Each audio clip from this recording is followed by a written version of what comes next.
welcome to Chore Chapters, because everyday tasks need good company. I'm Leo, and with me as always, we have got Luna. Hey everyone, I hope you're all doing well. Today we've got a thrilling and interesting story lined up, so grab your headphones and let's dive straight into the story.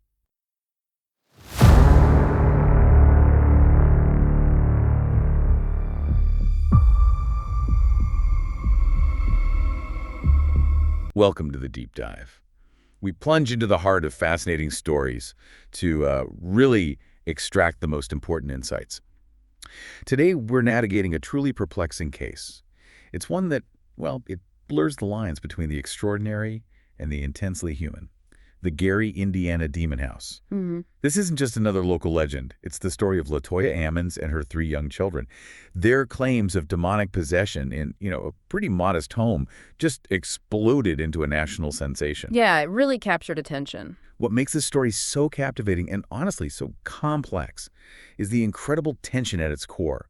On one side, you have the family's terrifying accounts, demonic activity. Right. But then you have astonishing eyewitness corroboration from, well, unexpected places, law enforcement, child services officials. Which is highly unusual. Exactly. And all that is juxtaposed against starkly contrasting medical diagnoses and rigorous skeptical analyses.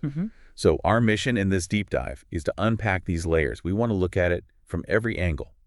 The eyewitness accounts, the psychological evaluations, the skeptical investigations, journalistic reports. Trying to piece together what might have happened. Right, what could have happened here, and maybe more importantly, what this all means for how we interpret unexplained phenomena and how our societal systems respond when, belief systems clash with observable reality. Yeah.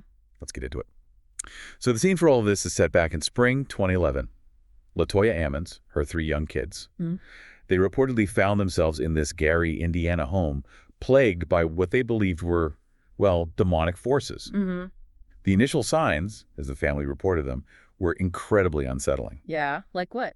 They spoke of swarms of black flies appearing in December 2011, despite it being the dead of winter. Flies in December, okay.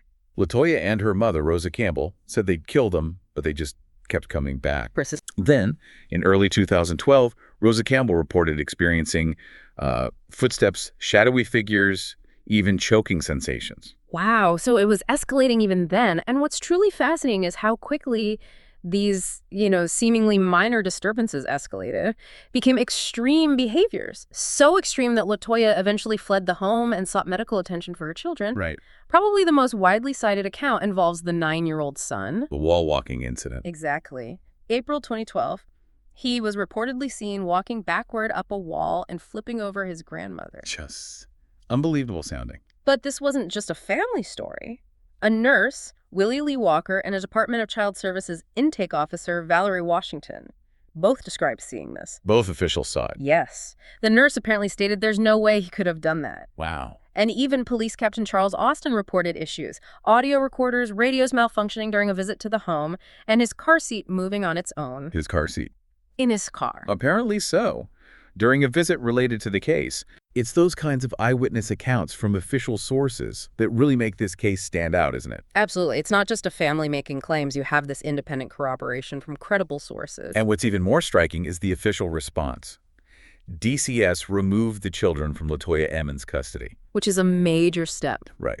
And not for traditional reasons like abuse or neglect, but specifically because they were experiencing spiritual and emotional distress. That's a very specific and unusual justification. On top of that, a priest was brought in, performed a series of exorcisms, and LaToya herself reportedly showed an aversion to holy objects, would convulse when a crucifix was placed on her or when a specific demon's name was mentioned. Okay, so that's one side. The experiential, the official response leaning towards something unusual happening. But then if we connect this to the broader picture, the psychological evaluations offer a compelling and very different counter-narrative. Clinical psychologist Stacy Wright, she assessed the youngest son, her conclusion. An unfortunate and sad case of a child who has been induced into a delusional system perpetuated by his mother and potentially reinforced by relatives. Induced into a delusional system, that's strong language. It is. Similarly, clinical psychologist Joel Schwartz evaluated the older two children. He noted a need to assess the extent to which Ammon's daughter may have been unduly influenced by her mother's concerns. So influenced by the mother again. Right. The general consensus among the psychologists involved was that the children were acting deceptively and in accordance with their mother's beliefs. That's a stark contrast to the initial reports, isn't it? Yep. The nurse, the DCS worker. Completely different interpretation of the events. But here's the twist, right? LaToya Ammons herself was found to be of sound mind by a hospital psychiatrist. No concerns about her mental stability. Correct, which adds another layer of complexity. So how do we reconcile that? The mother deemed mentally sound, but the kids potentially in a delusional system perpetuated by her. It doesn't quite line up easily. It doesn't. It raises fundamental questions. It makes you wonder, maybe on a more basic level, how does belief in the paranormal even get hardwired into us? Especially in childhood. What does someone like Professor Carl Rosengren, who studies this stuff, tell us about how deep these roots can go? Well, this raises an important question. What exactly were these children experiencing, if not, genuine possession?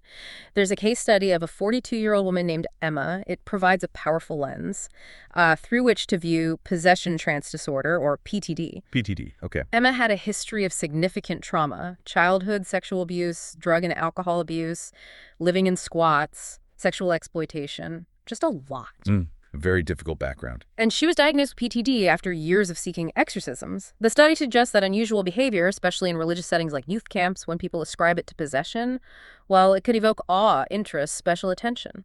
So there's a social dynamic too. Potentially, yes. Even leading to competition among adolescents, perhaps.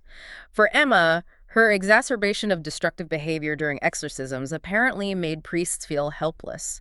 So. She reported being tied up, hit, bruised during these things. Right. Her agitation, her resistance, it was seen as proof of possession. Right. Confirmation bias almost. Exactly. And she also received what they call secondary gains from being labeled possessed. Secondary gains? Like what? Like special attention, emotional support from clergy, and it sort of legitimized her aggressive behavior towards authority figures. So even though it sounds counterintuitive, for Emma, getting that PTD diagnosis actually strangely strengthened her belief that she was genuinely possessed. Is that what you're saying? Precisely. She interpreted the priest's subsequent loss of interest, maybe their avoidance of her, as them being afraid, helpless against a real demonic force. The core insight here, I think, is that for individuals deeply invested in a belief system, even a clinical diagnosis can be co-opted, reinterpreted to reinforce their supernatural convictions. Creating a paradoxical barrier to getting effective help. Exactly. It's a critical lens, really, through which to view any unexplained phenomena involving strong belief, including, potentially, the Ammons case. That's a profound takeaway, how a medical explanation can actually fuel a supernatural belief. Fascinating and kind of worrying. So if we pull back the curtain now and look at the Gary Demon house through a more skeptical lens, what do we see? Not everyone was convinced by the supernatural explanations, were they? Not at all, indeed. The landlord of the property, Charles Reed, he presented a significant counter-narrative. The landlord, okay. What did he say? He stated that neither he nor prior tenants nor subsequent tenants experienced any supernatural events in the house. Zero. None. That's interesting. Reed believed the entire ordeal was a hoax, orchestrated by LaToya Ammons specifically to avoid outstanding lease payments. Financial motive alleged. Yes. And then you have skeptical investigator Joe Nickel. After reviewing the case, he concluded that the purported supernatural events were either, quote, misreported, embellished, or exaggerated, or had non-supernatural explanations. Okay, so breaking it down, like the daughter's alleged levitation. Nickel suggested it could be interpreted as the girl simply, throwing herself upwards, not actual levitation. And the boy walking up the wall backwards, the really dramatic one. Nickel pointed out that reports often omitted the crucial detail that his grandmother was holding his hand. Holding his hand. Suggesting assisted movement, not unaided wall crawling. That definitely changes the picture. Considerably. Nickel also mentioned that a photo published by the Indianapolis Star, the one claimed to show a shadowy figure. Well, according to the Hammond police chief, it was not an official police photo. Okay, so source questions there too. Right. And the narrative really explodes in the media, doesn't it? A lot of that seems to come from Zach Bagans' Demon House documentary, a film that was, well, widely labeled a pseudo-documentary. That label stuck. Can you unpack why? Why did that specific criticism stick so firmly? What was it about his approach that diverged so sharply from what, serious investigators would consider ethical or credible? That's a great question because it really cuts to the heart of how these stories get amplified and maybe distorted. Right. Bagans portrays himself as one of the world's leading researchers on ghosts and demonology, but, well, there's no record of him having published any actual research, just co-authored books, TV appearances. Right. More entertainer than academic, perhaps? One could argue that. He claimed the film itself was cursed, drawing inspiration from movies like The Exorcist, Poltergeist. Classic horror trope. Exactly. Reporting crew illness, people quitting, Right. witnesses and experts being hospitalized, this can easily be seen as a tactic, invoking malevolent forces for dramatic effect rather than reflecting, genuine occurrences. Building the hype. Precisely. And the film itself is apparently riddled with inconsistencies, alleged staging. For example, squatters later moved into the house. After the Ammons family left. Yes. And apparently, they weren't bothered by the alleged 200 demons supposedly infesting the place. 200 demons. Mhm.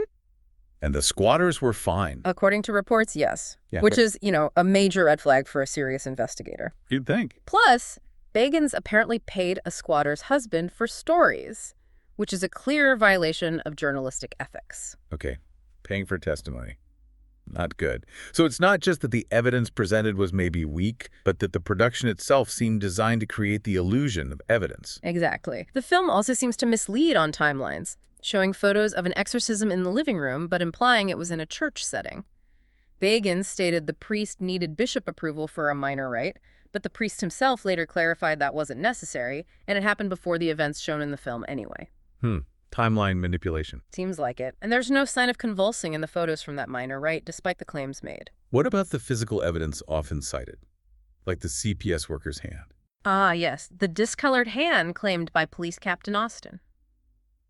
Dickel looked at the photo, showed nothing unusual, he said. Okay. The request for exorcism documentation that Bagans shows on screen, it actually referred to the young boy, not the mother, even though Bagans' narrative focuses heavily on the mother's possession. Misdirection again. Seems that way. Even the supposed attack on the cameraman by Bagans. Some critics described it as appearing staged due to, Bagans' bad acting and the fact that a third crew member present didn't intervene. Convenient lack of intervention. And the technical evidence. Dr. Barry Taft, a paranormal investigator in the film, claimed high magnetic readings 20 milligauss prompted by Bagans, but the meter was actually on a 0 to 3 milligauss scale. So impossible to read 20. Correct. The readings were closer to 2 to 3 milligauss, which is typical for a house with the power on. Yeah. The bouncing needle effect could even be replicated simply by having a mobile phone in a jacket pocket near the meter. Simple explanations ignored. It appears so. The black anomaly footage presented dramatically weeks after it was recorded. Likely just the cameraman's hand adjusting the lens in low light, easily replicated, and the delay meant it couldn't be properly investigated at the time. Convenient delay. Furthermore, there were missing video counters in surveillance footage during Bagans' solo night in the house, suggesting potentially shady editing. Editing questions. And the dark human shape seen on camera during that night could easily be staged by editing. Simply getting up and walking out of frame could create that effect. So lots of red flags around the documentary itself. A significant number, yes, raised by multiple skeptical analyses. And then, after all that, Bagans controversially demolished the house. What was the thinking there? Seems extreme. Well, the demolition likely served two, perhaps calculated purposes for Bagans. Okay. First, it allowed him to end the film on an altruistic note, like, I'm protecting others from this evil. Despite the fact that prior tenants, subsequent tenants, even the squatters, had reported no issues in the house. Right. Undercuts the protecting others angle a bit. Significantly. Second, and maybe more tellingly, demolishing the house prevented skeptical investigators from ever examining the location themselves. They couldn't try to recreate the evidence he presented. Destroying the potential crime scene, so to speak. In an investigative sense, yes. And the fact that Bagans kept the basement stairs and some of the dirt from the property for his museum in Las Vegas. He has a museum. Yes. That further suggests a commercial motive rather than genuine fear of a cursed location. Got it. The core insight here, maybe, is how easily public perception and narrative can be manipulated when profit and fame are potential drivers, especially with sensational topics. Definitely something to keep in mind. Now, this case, regardless of how you interpret the supernatural claims, it really highlights some significant systemic challenges, particularly concerning child abuse linked to faith or belief. Okay, broadening out a bit. Yeah. This form of abuse isn't confined to one faith. It includes beliefs in witchcraft, spirit possession, demons sometimes seen in Christian contexts or the evil eye, jinns in Islamic contexts, dakini in Hindu contexts. So it's a cross-cultural issue. Absolutely. It can also involve things like ritual murder or using belief in magic to control trafficked children. The scope is wide and deeply concerning. In 2023 alone, reports indicated 20,140 children experienced abuse linked to faith or beliefs. That many. Wow. And the reported examples are harrowing. Being beaten, burnt, cut, semi-strangled, tied up, having substances like chili peppers rubbed on genitals or eyes. Oh, that's horrible. It is. And children who might be singled out as possessed often include those with behavioral issues, additional needs, disabilities, recurring ill health, or even those resulting from difficult pregnancies. Vulnerable children. That's a harrowing statistic. And it really underscores a critical point for anyone involved in child protection, or just, for society generally. So how do we, as a society, draw that line? How do we ensure child safety without stepping into cultural disrespect when these beliefs can be so deeply ingrained? That's the core dilemma this case illuminated, especially for child welfare agencies. Remember, DCS took emergency custody based on spiritual and emotional distress. Which is unusual, as you said. Very. It underscores the need for protocols that demonstrate cultural competence. But crucially, they must clearly distinguish genuine child abuse, where children are physically or emotionally harmed under the guise of religious practice, from belief systems that, while maybe unusual to outsiders, do not actually constitute neglect or abuse. A fine line to walk. Extremely. Indiana's guidelines, for instance, affirm a child's right to practice their cultural and spiritual beliefs, but within reasonable limits that ensure safety. Okay. What about for law enforcement, like Captain Austin reporting his own experiences? That highlights their challenge. How to incorporate cultural sensitivity and document unexplainable phenomena, maybe, without compromising investigative integrity. Captain Austin's personal experiences, despite his initial skepticism, show how the human element, even within law enforcement, can be susceptible to the unexplained. It points to a need for training, maybe on cognitive biases. Yes, sir. And then there's the intersection of mental health, cultural beliefs, and legal intervention. It's critical. Medical professionals have to assess for treatable mental disorders while still respecting patients' belief systems. Another tightrope. Absolutely. Yeah. The Ammons case really showed the critical need for interdisciplinary collaboration, police, child services, mental health, maybe even culturally informed experts to prevent potentially harmful delusional systems from perpetuating or escalating. It sounds like an incredibly complex situation for all the systems involved. But what's concerning, you mentioned, is that despite all the intense attention this case received, there's no clear public evidence of systemic policy changes directly stemming from it. That seems to be the case. It suggests an unresolved systemic learning gap, a real challenge for our institutions, maybe leaving them unprepared for the next time something like this happens. Indeed. It implies that future similar cases might still face the same challenges. Conflicting interpretations, a struggle to balance child protection with respect for diverse beliefs, and of course, the media's role in all of this is huge, can't be understated. Right. The Ammons case narrative was significantly amplified. It transformed from a local news story into a national sensation, and eventually inspired a major motion picture, The Deliverance, directed by Lee Daniels. Yes, the movie adaptation. Daniels openly acknowledged taking artistic license with the true story, making changes like portraying the mother as white, the person performing the deliverance as female. Significant changes to the known facts. Yes. And he stated his intention was to use the narrative to help people reconnect to their higher power. Artistic license can be a double-edged sword, can't it? On one hand, okay, it makes for compelling cinema maybe. On the other, when it's based on real, ambiguous events like this, how much does that shaping for public consumption for dramatic impact actually distort our understanding of the facts and the very real human stakes involved. It's a fundamental question, isn't it? It highlights how these stories get shaped, prioritizing dramatic impact perhaps over strict factual adherence, and how media can amplify and reinterpret complex, ambiguous events, potentially solidifying certain narratives in the public consciousness, regardless of the underlying evidence or lack thereof. Yeah, once the movie version is out there, that often becomes the real story for many people. Exactly. So the Gary, Indiana Demon House remains this powerful paradox, a unique intersection of extraordinary claims, official corroboration, scientific skepticism, and deeply held cultural beliefs. It really is a case that highlights the enduring challenge of discerning objective reality in extraordinary circumstances. It's a powerful reminder, I think, of how important critical thinking is. Balanced perspectives, and empathy, too, when faced with phenomena that just defy easy categorization. So where does that leave us? Maybe with a question. What responsibility do individuals, media, and institutions actually have in navigating these blurry lines between belief, delusion, and documented fact, especially when the well-being of vulnerable individuals like children is at stake? And maybe a question for you listening. What unexplained phenomena in your own life might benefit from a deeper, multifaceted investigation, looking beyond just the initial explanation? Something to think about. Thanks so much for listening, everyone. If you enjoyed today's episode, please like, share, and subscribe. It really helps us out. Until next time, take care and keep your chores company.